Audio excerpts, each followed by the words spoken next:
やっほ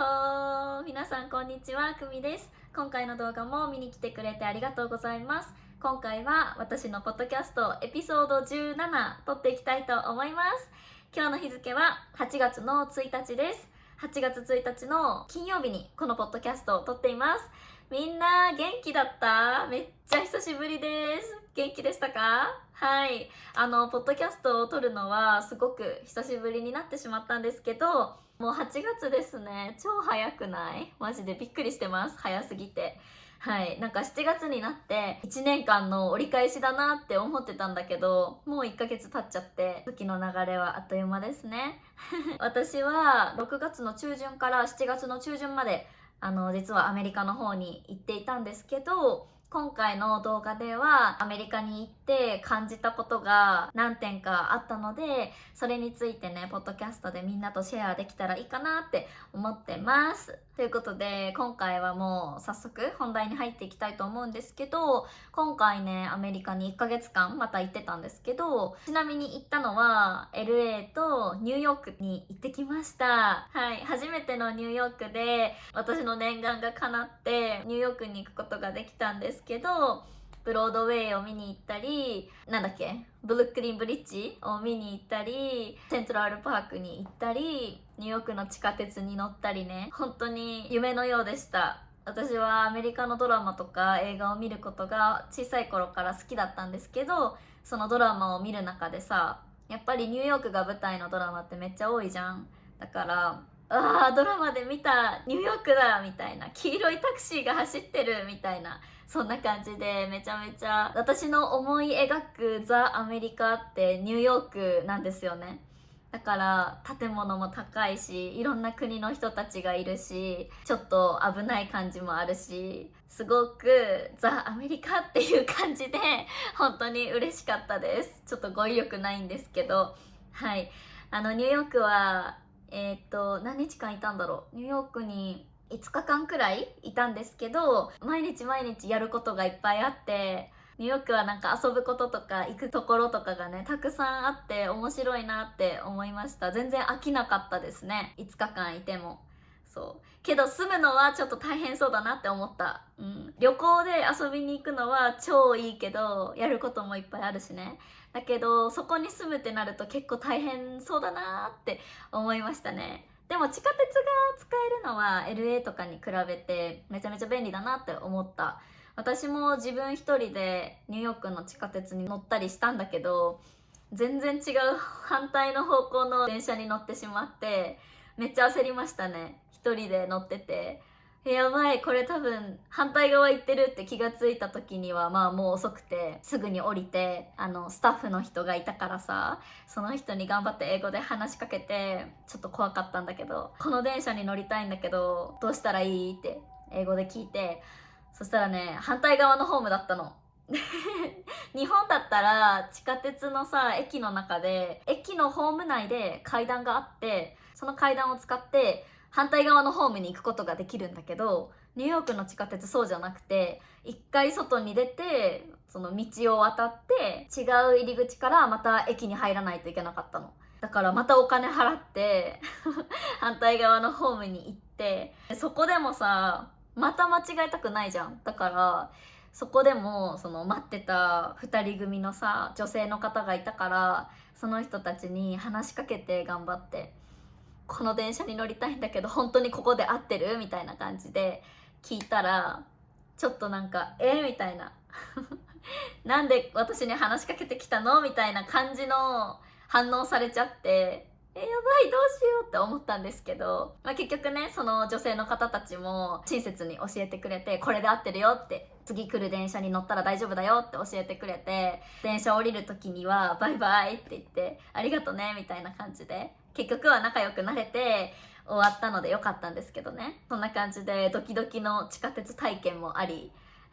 それを乗り越えたから私すごい自信がつきましたね。自分の英語にもだし、自分一人でもできたと思ってすごく嬉しかったです。はい。っていうことでニューヨークに行って、その後は LA に戻ってきて LA のドジャースの試合、野球のね試合を見に行って大谷翔平くんを見たり、あとブラックピンクのライブに行ったりとか、そんな感じで過ごしていました。はい。で、今回はそのアメリカに行って気づいたことが2つあったので、この2つをちょっとお話しできたらなって思ってるんですけど、まず1つ目はね、アメリカの人たちってすっごい日本人よりも健康に気をつけてる人が多いなって思ったんですよ。なんでか考えてみると、多分アメリカの食べ物ってすごいジャンクフードというか、ハンバーガーとかさ、ピッツァとかちょっと高カロリーなものとか結構多いじゃないですか。で、日本の食べ物はそれに比べると結構ヘルシーなものが多くて、野菜とかお魚とかを中心とした料理もすごく多いし、味付けも毎回毎回ディッピングソースみたいなの使って食べるわけでもないし、だからこそ多分日本人の私たちって普段何かご飯を食べる時とか何か食材を買う時とか、ニュートリションファクト、成分表示って日本語で言うんですけど、その成分表示とか毎回こうやってチェックして買ったりしないんですよね。で、さすがにこれめっちゃカロリー高そうだなっていうコンビニとかでさ、デザート買う時にこれめっちゃカロリー高そうだなと思って何キロカロリーくらいだろうっていう感じで確認することはあるんですけど、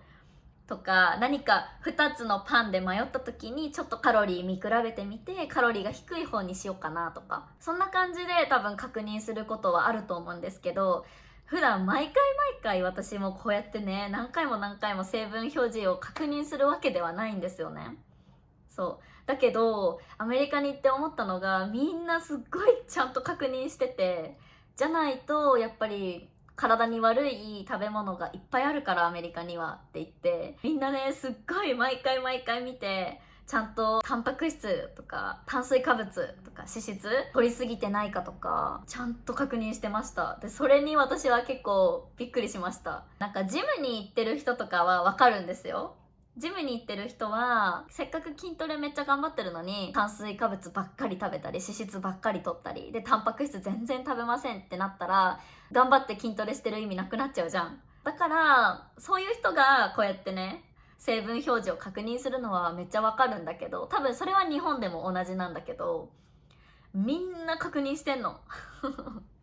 すごいそれにびっくりした。でも多分アメリカの人たちは日本人に比べてジムに行ってる人も多いからこそ健康に気をつけてる人が多いんだろうなって思いました。だからめっちゃいいサイクルですよね。ちょっと体に良くない食べ物がいっぱいあるからこそジムにも行くし、でジムに行ってたくさん運動をするし、それプラス食べ物にもすごく気をつけないといけないから、ちゃんと成分表示も確認してっていう、なんかすごくいいサイクルだなと思って、たくさん食べてたくさん運動して体にいいものをたくさんとって、でまた運動してみたいな、すごい私はそれがなんかめっちゃ理にかなってるなというか、日本にいたらなんかね、ダイエットっていうとやっぱり日本のビューティースタンダードっていうのかな、美しさの基準っていうのが本当に細いのが可愛いっていう感じだからさ、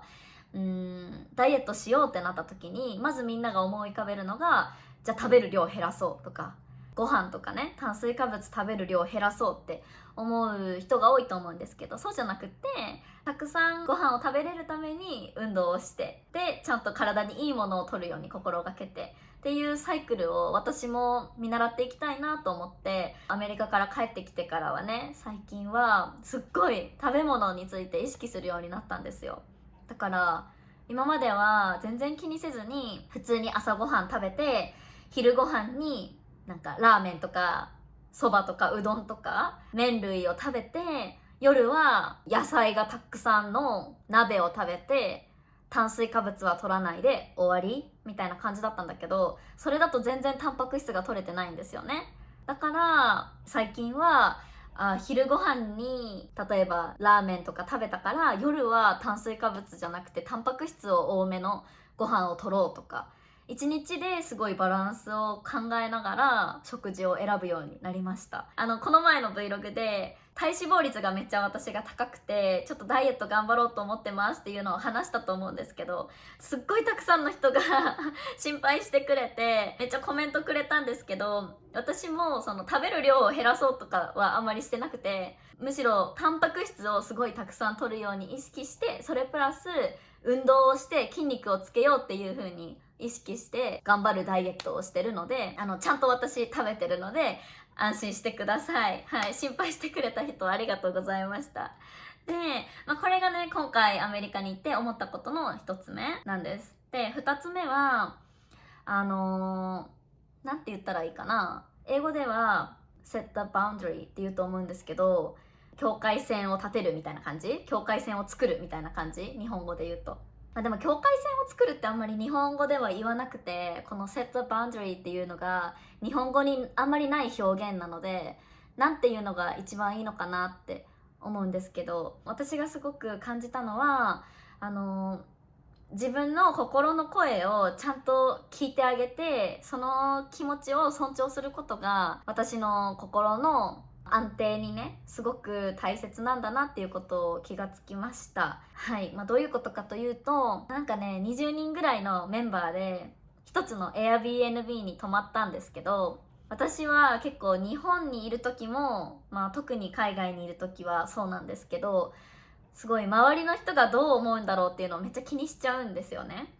で、例えばだけど、みんなが全員でゲームしてる時に自分一人だけ何か違うことをしてたら、周りの友達たちになんかクミって自己中だなって、自己中っていうのは自己中心的って言うんですけど、自己中だなって思われたりとか、KY だなって、 KY っていうのは空気読めないっていうのを KY って略すんですけど、自己中だなとか KY だなって思われたくないっていつも思っちゃうんですよね。だから例えば自分がめちゃめちゃ疲れてて、本当に今日は早く寝たいって思っても、みんながなんかまだゲームして楽しんでるとかだったら、私も多分無理やりそのみんなの輪に入ろうとするんですよ。周りの人がどう思うんだろうっていうのをすごく気にしちゃって、みんなに合わせようとする。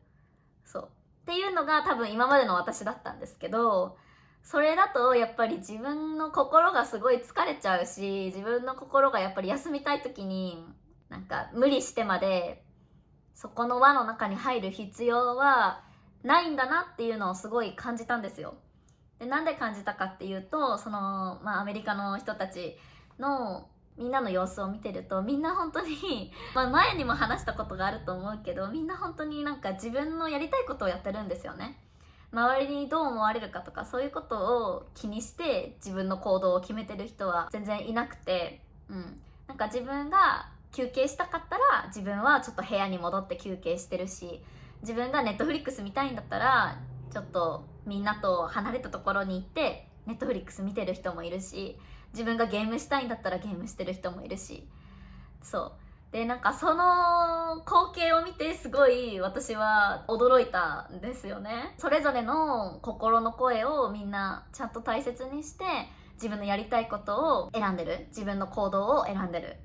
そうっていうのを感じました。で、私もすごい今までは、特に日本にいる時はそれがもしできたとしても、外国に行った時にさ、言語も違うし、みんなどう思ってるんだろう私のこととか、なんか悪く思われてないかなとか、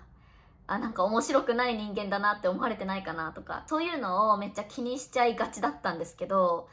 なんかそうする必要は全くないんだなっていうことに気がついたんですよね。で、みんなやっぱりそれって無理して周りのさ、友達の輪の中に入ってたとしても、気づく人は気づくし、すごい無理してるんだろうなとか、それって多分自分にとってもその友達たちにとってもいい影響ではないよねっていうことを気づいたんですよ。はい伝わりましたか？そうだから、その set the boundary っていうのはめちゃめちゃ大切なことなんだなっていうことに改めて気がついた旅行でした。やっぱりさ、でも自分のやりたいことをやったらいいって言って相手に迷惑、周りの人に迷惑かけてたらそれは違うと思うんですよね。で、私も周りの人に迷惑をかけたいわけじゃない。だけど、なんかその全ての自分の行動になんか自分の心の声をちゃんと聞いて、好きだったら好き、嫌いだったら嫌い、これもちゃんと自分の意見を持っていいんだなって思ったし、やりたいんだったらやりたい、やりたくないんだったらやらなくてもいい。そう、この選択肢がね、自分の心でちゃんと自分に聞いて、で自分の意見を尊重してあげるっていうことが大切だなって思いました。その人生においてこれって人間関係だけじゃなくて、毎日毎日ね、いろんな決断をしていかないといけないと思うんですよ。それが大きい決断であったりちっちゃい決断であったり、それは関係なくて、毎日生きてる中で人ってなんか一日に忘れちゃったけどすっごいたくさんの数の決断をしていってるわけですよね。あ、今起きようって思ったりとか、今日の朝ごはんはこれを食べようって思ったりとか、こういうの一つ一つも全部決断してるわけじゃないですか。でその決断を他人にどう思われちゃうかなっていうのをベースに決断するんじゃなくて、自分の思い、自分の心の気持ちを大切にしながら決断していくっていうのが、自分の行動にもねやっぱり責任を持つことになるし、でなんか自分をもっと誇りに思えるんじゃないかなって思いました。はい、今回はちょっとなんか感情的になっちゃって、私もすごいババババって話しちゃったかもしれないし、難しい言葉いっぱいあったと思うんですけど、最後まで聞いてくれた皆さん本当にありがとうございます。今回も私のこのポッドキャストを聞いて何か日本語の勉強はもちろんですけど、なんかもっと自分の心の思いに耳を傾けてみようって誰か一人でも思ってくれたらすごく嬉しいです。はい、自分の心はちゃんと自分で守ってあげましょう。そうすることがね、多分毎日ハッピーでいられる秘訣だと思います。はい、ということで今回の動画はこの辺で終わりたいと思います。今回の動画もいいなと思ったらチャンネル登録と高評価とコメント残してくれると嬉しいです。はい、じゃあまた次の動画でお会いしましょう。バイバイ。